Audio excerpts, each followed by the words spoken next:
Lakers take it 127-109. Gary Harris, Sparty with 20 to lead the Nuggets in the loss. Randall with 24, 11 out of 18. Look, Kuzma, I mean, what game doesn't he have? How about an efficient 7-11 with 17 points? The Lakers have a lot of interest because of Lonzo Ball.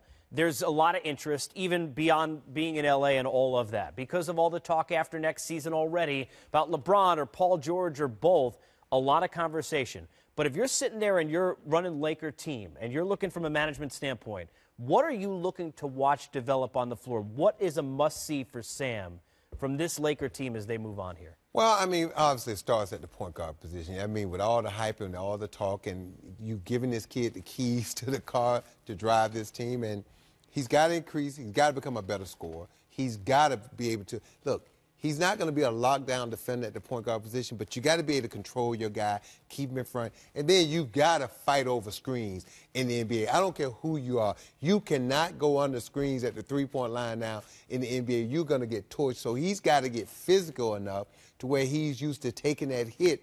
Because, again, I read somewhere where point guards get put in screen and roll situations 40 to 50 times a game. So that's 40 or 50 times you're getting hit. And you got to man up, you got to respond, you got to roll off that screen, and you got to keep coming. Like I said, we're giving this guy, we're nitpicking too much. A little bit of that comes from his father and the quotes in the media.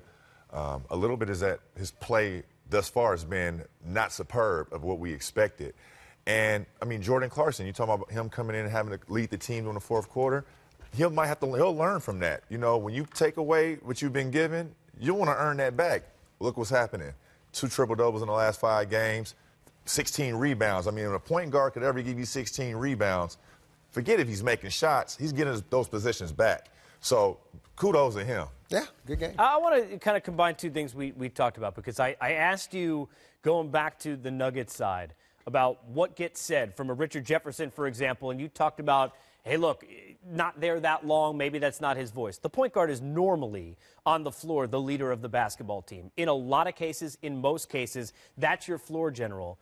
How about for this team? What are they looking for? Do you think that Lonzo Ball has put himself in a position where there's that trust level? What has to get done? Because it's not only Ball, Dennis Smith in Dallas, you got De'Aaron Fox in Sacramento. Clearly, Fultz won't have that issue with Simmons. But what needs to happen for Ball to be trusted in that way as the There's going to come a time in a practice in a game, as you know this, when everybody's always complaining to the point guard, I'm open, get me the rock, get me the rock. And he's going to have to put that ball under his arms and say, look, everybody shut up. You get the ball when I deem that you're open. Do your job. I will get you the basketball, but I can't have 4 or 5 guys coming to me after every possession screaming for the basketball. That's when you put your foot down. And again, I don't care how young you are.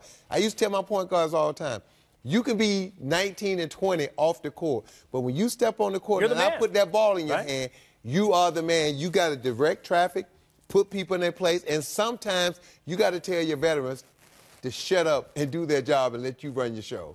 We got Lonzo. Let's hear from him with Mike Trudeau after the win. Another triple-double for Lonzo. All right, Lonzo, so even early in this game, you were able to put your pace on the game, the way that you like to play. How were you guys able to set that, and how did that carry you through? You know, we knew they were a tough team to play, especially offensively, you know, guarding them tough. So we just wanted to push the pace and try to get them tired, have them guard us. So that's what I was trying to do out there. You know, so in college you got 40 minutes. You played 40 tonight. Do you feel that at all? You starting to feel that? How are you getting physically at this point? No, I feel fine. You know, the ice bath is paying off. And, you know, Luke's treating us good in practice, so everything's cool. All right, second triple-double for you in your last 5 games. Rebounding, passing, what are you trying to do collectively? How are you getting to those accumulations? Just effort. You know, my offense goes a lot better when I get the rebound, so I'm trying to focus on that, get it and go. You know, one thing a little different tonight, Julius Randle's minutes were up. You guys had a thing going. What was that like, and how do you think he can help you as he continues to play more? He can always help. You know, he's athletic, he's strong. And, you know, he's great in the paint. So when he sets the screen to roll, you know, give him the ball is usually good offense for us. All right, Lonzo, last thing. Anything in particular you want to try to take out of this game as you move forward now? No, just, you know, you see what happens when we play with a lot of pace. Usually it works out for our betterment. So just keep playing fast. All right, appreciate it, man. Thank you. Lonzo Ball, guys. Drew, you like what you hear there from a young player like Ball? And I love him, man. You know, I'm a fan. I'm a Lonzo Ball fan. We can tell. You think? I'm a fan, you know, because I've seen another guy in this position before, LeBron James, coming in out of high school before he even stepped foot on the court. All the scrutiny, signing a $100 million shoe deal before he scored a point. And the only thing that made that go away was him balling consistently every night. I can't believe he's equating Lonzo Ball and LeBron James. Well, you didn't know you were working with LeVar down at the end? Apparently so. I cannot Welcome believe to Game that. Time, Stern, I Mitchell, cannot and believe LeVar. my partner in crime is comparing Lonzo Ball and LeBron James. What did LeBron average his rookie year? 20? 20 what? Probably 20 points something. Okay, that's what I thought. But I'm saying the same kind of boat, the same storyline. A lot of hype before you step on the court. LeBron has one bad game. I disagree for this reason. I was coaching at the time, and our director of scouting we even beat said, y'all down up there in Toronto. in a draft meeting, said at the time he would trade Kobe Bryant, who was in his prime, for a young man named LeBron James coming out of high school. And we all was taken back. We had heard about LeBron, but we never really saw the tape of him in high school. But for our head scout to make a statement like that in a draft room, a big deal. Where it goes on record. Right. So I would trade Kobe Bryant for the rights of this young man right now. No one ever said they're going to trade Steph Curry. LeVar did.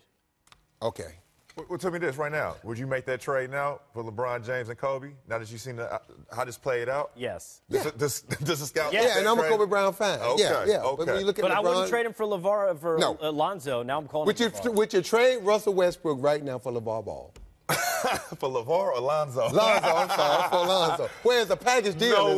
No way. You can't do that. Who would you trade him for? Would you trade him for Mike trade Conley? Mike Conley for Lonzo Ball. How about that? Would you? It's not enough game Well, yet. you know It's not them enough guys game. from It's not California, enough when they get game the yet. stuttering now. It's not enough game yet. It's early. It's early. It It's is not early. enough game. It is early. But our guy said he would make that trade, LeBron for Kobe. Before he had done Before he even But stepped foot that's in the NBA. rare. I mean, that is a rare kind of scenario. Absolutely. And I agree with you on one point. It is too much pressure on this young man. But again, look at all the things that came with it. He's second pick of the draft. Look at the money he's been guaranteed, not only from the Lakers, but all the endorsements deals. So you can't cry about the criticism when you're getting all the spoils from and the endorsement money that's coming through. And remember this, there's no such thing as bad PR. If they're talking about you, it's something good. But here's the thing, and not to talk too much about LeBron, but you made the comparison. One thing that always, to me, has been not talked about enough about LeBron, all the expectations he had were ungodly. Yep. No one could live up to them. He's exceeded them. Yep. Times 10. So you could go Peyton Manning in football or anywhere else you want, guys who, and look, when he came out of Tennessee, guys who were supposed to be the hero. I've never seen anybody with that high expectations in any sport in the history of sports since I've been alive that has exceeded them to the level that LeBron did. No one said they would trade Joe Montana in his prime for Peyton Manning coming out of Even college. though Joe was retired. Yeah, but I'm just saying, if you go back to no one would have made a statement like that. No. Yeah. But for Eli Manning. Maybe. Maybe.